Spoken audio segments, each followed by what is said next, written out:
जैसे पूर्णिमा का चंद्रमा बढ़ता है, पूर्णिमा का चंद्रमा जैसे पूर्ण होता है, ऐसी ही आपकी मनोकामना भी पूर्ण हो, पूर्णिमा के चंद्रमा की तरह प्रकाशित हो। बाबा आपकी मनोकामना पूर्ण करे। पूर्णिमा शिव महापुराण की कथा जो जीवन का एक सुख प्रदान करने वाली है, एक आनंद देने वाली है। बहुत बड़ा रोग हो गया, छूटने को तैयार नहीं है, बड़े बड़े इलाज करवा लिया, बहुत दिखा लिया, बहुत सब दूर इलाज करवाया, सब दूर दिखाया, पर मिटने को तैयार नहीं है, तो फिर अबीर का प्रयोग, एक चावल का दाना, एक श्वेत पुष्प और अबीर भगवान शंकर को समर्पित कर धीरे धीरे धीरे धीरे शरीर का रोग अपने आप समाप्त होना प्रारंभ मां की ओर लेकर जाओगे, उतना ये मन शुद्ध होता चले जाएगा। नया मकान बनाया किसी ने, जिनने बनाया जरा हाथ ऊंचा करो तो जरा। बनाया आप लोगों ने मकान, तो मकान बनाए होंगे तो वो जो मकान बनाने वाला मिस्त्री होता है ना, वो कह देता है अब तुम्हारी बिल्डिंग 3 मंजिल की हो गई, ऊपर एक मटकी टांग दो। अरे बोला सही है कि गलत है? कौन से कलर की टांगो है? काय के लिए टांगो? कि जो बिल्डिंग को देखेगा और बिल्डिंग देखने के बाद उसकी नजर उस मटकी पे चली गई, तो मटकी से जब उसकी नजर मिल गई तो जितनी नजर इसने बिल्डिंग में लगाई वो सारी नजर उसकी मटकी पे पड़ते ही उसी में वापस प्रवेश कर गई। मतलब नजर बिल्डिंग में आई। कहां टांगी मटकी?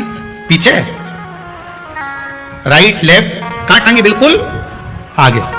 कि जो बिल्डिंग को देखेगा, जो इस मकान को देखेगा, जो इस बिल्डिंग को देखेगा, जो नए मकान को देखेगा, और उसकी दृष्टि घूमते घूमते घूमते घूमते अगर मान लो वो घूमती हुई दृष्टि उस मटकी पर चली जाती है, तो हमारी बिल्डिंग पर नजर नहीं लगेगी। नहीं तो दुनिया की लोगों की नजर तो बड़ी विचित्र होती है। कौन से कलर की टांगी? काले कलर। कुरान भी यही कहती है कि भगवान के मंदिर क्यों जाते हैं, किस लिए जाते हैं, और एक ही देवता है जिसके माथे पे मटकी बंधी रहती है। अरे बोलो तो जम के, कौन सा? देव अधिदेव महादेव, उसके माथे पे हमेशा कलश ही मिलता है। तो किसी ने पार्वती जी शिव जी से पूछी, क्यों भोलेनाथ जी ये बताओ जरा, ये जब गंगा तुम्हारे सिर पर है, भोलेनाथ जी जब गंगा तुम्हारे सिर पे है तो पानी तो यूं निकलना चाहिए, तो ये उल्टा पानी तुम्हारे ऊपर बूंद बूंद टपक रहा है, ये है क्या? शंकर भगवान बोले ये पानी का तो बहाना बना के रखा है, जो भगत मेरा दर्शन करने आता है उसकी नजर तो मेरी मटकी ही उतार देती है, उसकी नजर तो मेरी मटकी ही उतार देती है। जो शंकर के मंदिर में प्रवेश करता है और प्रवेश करते समय बस मेरे उस कलश का दर्शन करता है। कई लोग प्रश्न करते हैं, महाराज जी इस कलश का महत्व क्या है? 3 टेकी पे टिका रहता है, ब्रह्मा विष्णु महेश, उसके ऊपर कलश, उसमें एक छेद, उसमें से एक एक बूंद पानी नीचे गिरे, अर्थात ब्रह्मा विष्णु महेश एक एक बूंद पानी गिर रहा है, मतलब ये तीनों एक है। पुराण के अंतर्गत स्कंद पुराण में लिखा गया, स्कंद पुराण में वर्णन किया है श्री वेदव्यास जी महाराज ने, कहा ये पूर्णिमा का व्रत इसलिए किया जाता है कि व्यक्ति का जब मन गलत भ्रम में जाने लगता है, मन जब गलत जगह पर जाने लगता है, तो ये मन को गलत जगह पर ले जाने वाला कौन होता है? तो कहा ये चंद्र होता है। व्यक्ति की राशि के अंतर्गत, व्यक्ति की पत्रिका के अंतर्गत, व्यक्ति की ग्रह दशा के अंतर्गत जब चंद्र बेकार चलता है तो व्यक्ति अच्छा करते करते भी बेकार करने लग जाता है। 1 महीने की पूर्णिमा को जिसके घर में दूध की सामग्री बनती हो, दूध की सामग्री तैयार होती हो, खीर प्रसाद तैयार होता हो, उसके घर में कभी क्लेश नहीं हो सकता। अब पूर्णिमा के व्रत में आपने कई बार किताब पढ़ी होगी पूर्णिमा की, या आपने व्रत किया होगा, या पूर्णिमा का व्रत आप धारण करे होगे, तो उसमें पूजन कौन से भगवान की होती है? पूर्णिमा के व्रत में किस भगवान की पूजन होती है? तो कहा पूर्णिमा के व्रत में केले के खंभ लगाकर पूर्णिमा का जो अध्यापन होता है, पूर्णिमा की जो पूजन होती है, उस पूजन में शंकर और पार्वती की पूजन की जाती है, शिव और नारायण की पूजन करी जाती है, शंकर और पार्वती का स्मरण किया जाता है। किसकी पूजन होती है? शिव पार्वती। क्यों शंकर और पार्वती का पूजन क्यों करा जाता है पूर्णिमा के व्रत में? क्योंकि शिव और माता पार्वती ही केवल एक ऐसे हैं जिन्होंने अपूर्ण लक्ष्मी को भी पूर्ण बना दिया था। किसको पूर्ण बनाया है? लक्ष्मी। और भगवान को एक लोटा पानी अगर शिव को समर्पित कर रहे हो, श्वेत पुष्प को रखकर शंकर जी के ऊपर सफेद फूल को चढ़ाकर अगर एक लोटा जल भी, एक पात्र जल भी शंकर को समर्पित कर रहे हो, तो ये लक्ष्मी के लिए ही तो कर रहे हो। और कौन सी लक्ष्मी? पूर्ण लक्ष्मी। पूर्ण लक्ष्मी। आपको पहले भी कथा में कहा, एक बार भगवान विष्णु के सामने लक्ष्मी मैया ने बहुत तेज स्वर में कह दिया था, नारायण, दुनिया के लोग आपका नाम जपते हैं, दुनिया के लोग नारायण नारायण कहते हैं, दुनिया के लोग आपका भजन करते हैं, और सत्य मायने में कहूं ना तो मेरे बिना दुनिया के लोगों की नहीं चल सकती, मेरे बिना दुनिया नहीं चल सकती, संसार मेरे बिना नहीं चल सकता। भगवान विष्णु ने कहा ये तो गलत है लक्ष्मी आपका कहना। एक दिन लक्ष्मी को अहंकार आ गया, अहंकार के संबोधन जब माता लक्ष्मी करने लगी तो भगवान उसी समय पर भगवान विष्णु को क्रोध आ गया और भगवान विष्णु ने कह दिया, लक्ष्मी तू इतनी बड़ी बड़ी बात कहती है कि तेरे बिना नहीं रह सकती संसार। मैं तुझे कहता हूं लक्ष्मी, तू अपूर्ण है, तू अपूर्ण है, तू पूर्ण कब हो गई?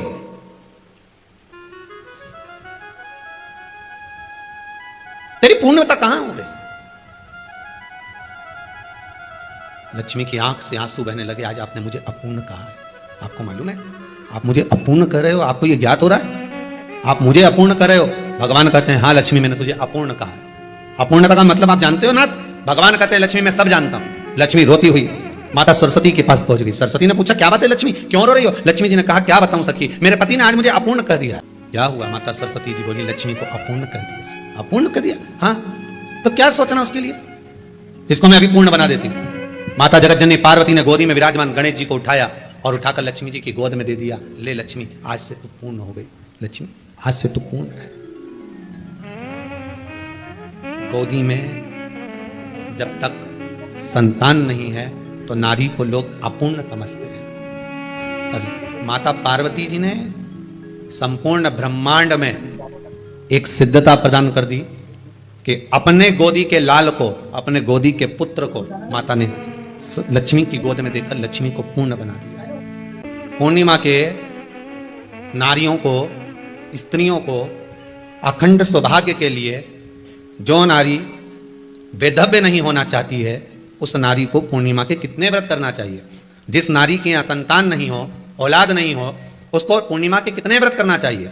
जिस नारी का पुत्र, पति बहुत बीमारी से ग्रसित हो, लग रहा हो कि ये मेरा बेटा बहुत बड़ी बीमारी में घिरा हुआ है, तो नारी को कितने व्रत करना चाहिए? स्वयं भगवान कृष्ण ने माता यशोदा को द्वापर में भी बताया है कि पूर्णिमा के 32 व्रत होते हैं। कितने व्रत होते हैं? 32। भगवान कृष्ण यशोदा रानी को, माता यशोदा जी को भी बता रहे हैं 32 व्रत। अब आपको किसी ने बता दिया होगा कि 8 कर लो, 7 कर लो, 6 कर लो, 12 कर लो, इसलिए आपने बोला कि 12 कर लीजिए, 32 कर लीजिए। अरे यहां तो द्वापर की कथा भी कहती है। यशोदा जी ने एक बार भगवान कृष्ण को रोक कर कह दिया, ए कन्हैया रुको। कन्हैया बोले बोलो मां क्या बात है? कन्हैया जरा रुकिए, इधर आओ जरा। भगवान कृष्ण आए। हाँ मां बोलिए। किस जगह का प्रसंग है ये? जिस समय पर राधा रानी कुरुक्षेत्र में नंद बाबा और यशोदा जी को लेकर कुरुक्षेत्र के कुंड में, ब्रह्म सरोवर में स्नान कराने के लिए लेकर जाती है, ग्रहण का समय पर।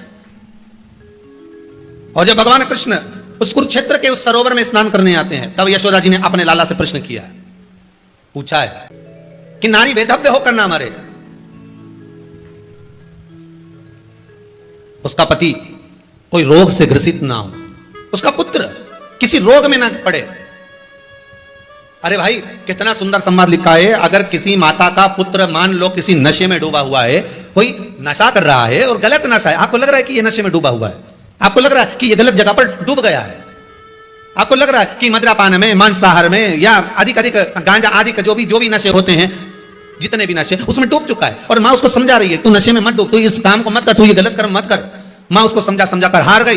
तो मेरा माताओं से निवेदन है आप उसको समझाना बंद कर दो, एक काम करना प्रारंभ कर दीजिए। हमें जो शिव महापुराण के माध्यम से शास्त्र कह रहा है कि आप 32 पूर्णिमा के व्रत प्रारंभ कर दो। उसमें करना क्या है आपको? केवल जिस दिन व्रत रहे रात्रि के समय पर कोई भी मीठा कुछ भी सामग्री आप चंद्र की रोशनी में, चंद्र को अर्घ देने के बाद, पूजन करने के बाद उसको रखो, और वही सामग्री जो नशा कर रहा है उसको पूर्णिमा के दूसरे दिन उसको खिलाओ।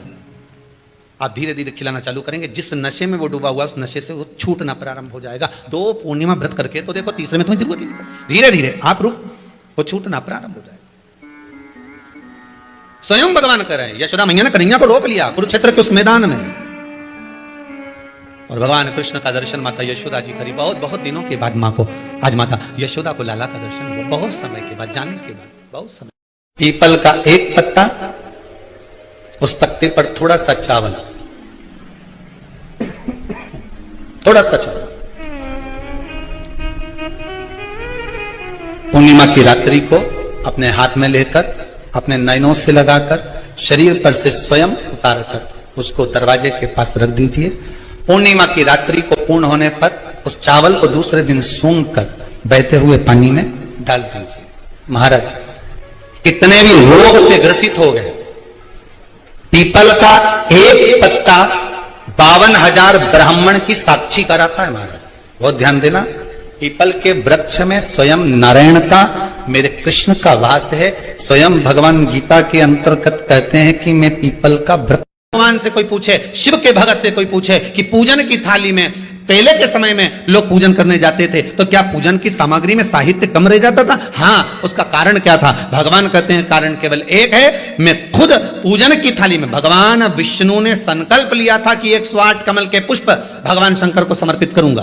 पहले कथा में वर्णन किया, 108 कमल के पुष्प भगवान को दूंगा। जब आखिरी दिन महीने का पूर्ण होने जा रहा था, श्रावण के महीने का, भगवान ने एक पुष्प को निकाल लिया, उसमें पूजन की थाली में एक फूल कम कर दिया। अब आपको लगे, परिवार को लगे, कुटुंब को लगे, किसी को लगे, पूजा की थाली में पुष्प, पूजन की थाली में सामग्री अगर कम रह गई है तो आप ये विचार ना करें कि मुझसे गलती हो गई, मुझसे त्रुटि हो गई, भगवान रुष्ट हो जाएंगे। भगवान अपने भक्त से कभी रुष्ट नहीं होता। सा पूजा की थाली में सामग्री नहीं है, उसका कारण क्या है?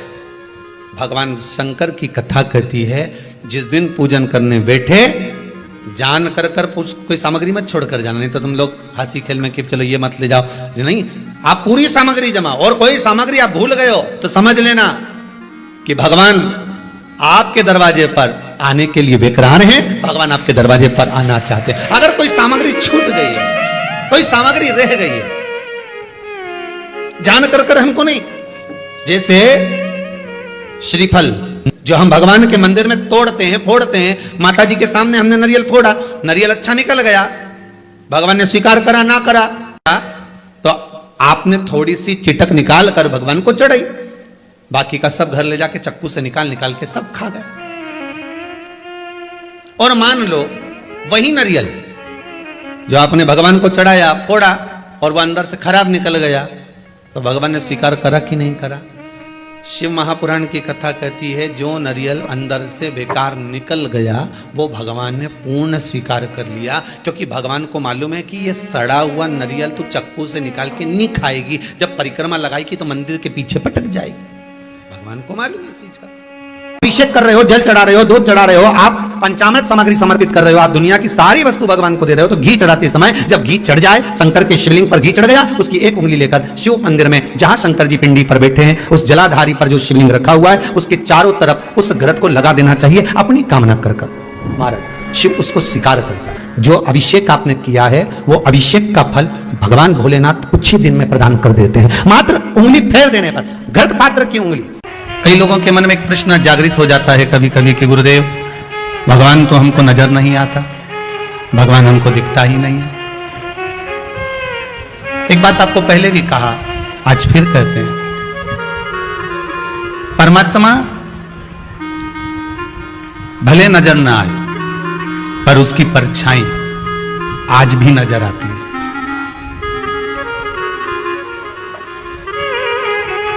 और हम तो भगवान से यही प्रार्थना करते हैं, चंद्रमा की रात्रि में जो मेरे शंकर के मस्तक पर चंद्र होता है, इसलिए कथा को 2 दिन की रात्रि को ली है कि चंद्रमा को जैसे आपने मस्तक पर धारण करा है, मेरे शंकर जो इस रात्रि की कथा को सुन रहे हैं उनको भी उन्नति की सीढ़ी पर आगे बढ़ा देना।